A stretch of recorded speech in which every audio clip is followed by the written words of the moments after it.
గాని నన్ను చేరనంది ఊపిరంతా ఆగేలా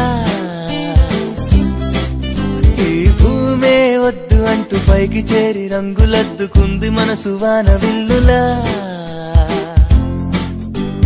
వాలుగా చడే బాలగా నా కన్ను రెప్పవేయనంది చేప పిల్లలాగా ఓరగా నువ్వే చూడగా నా ఈడు ఆగనంది జింక పిల్లలాగా గోడ నుండి జారి పడ్డ పిల్లి పిల్ల తీరుగా గుండె ఆగి కొట్టుకుంది కొత్తగా కాలి కింద పాల పుంత వచ్చి చేరినట్టుగా ఉంది నువ్వు నవ్వుతూ